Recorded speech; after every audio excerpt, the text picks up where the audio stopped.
Halo saudara-saudaraku yang terkasih di dalam Tuhan dimanapun Anda berada.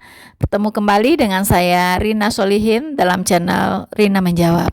Teman-teman, kali ini kita akan mendengarkan bagaimana seorang apologet muda yang sedang viral teman-teman, yaitu Elia Miron.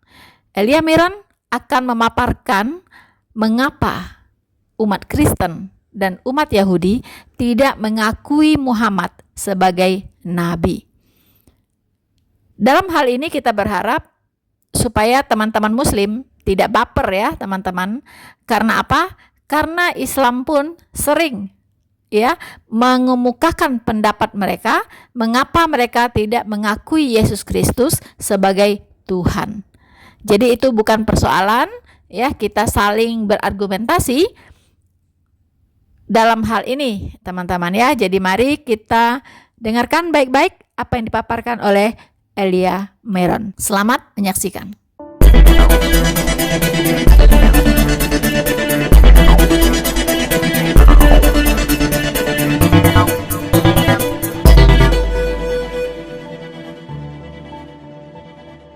Pernyataan tersebut seringkali diajukan oleh teman-teman muslim berkaitan dengan mengapa sih kekristenan dan keyahudian menolak Muhammad sebagai nabi.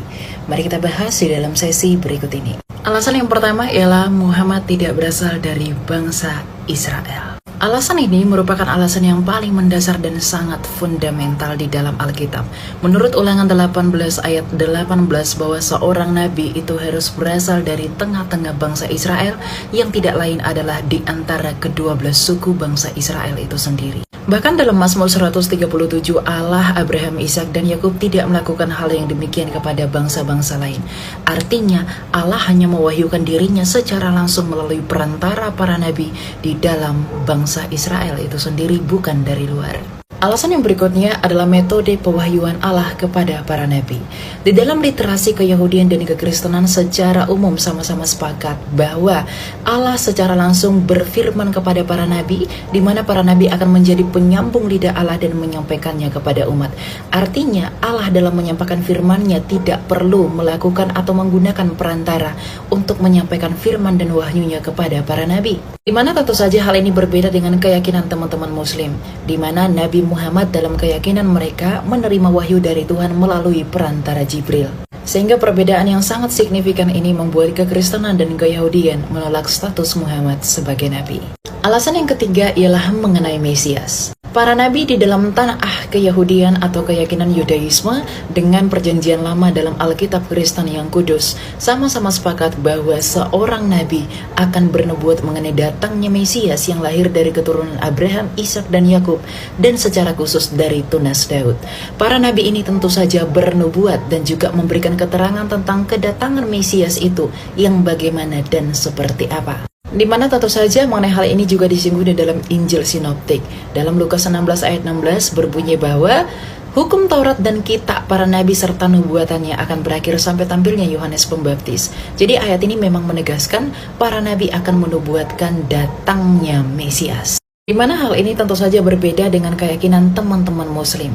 Di dalam keyakinan mereka, Nabi Muhammad sama sekali tidak memberikan harapan mesianik seperti keyahudian atau bahkan nubuatan mesianik seperti kekristenan.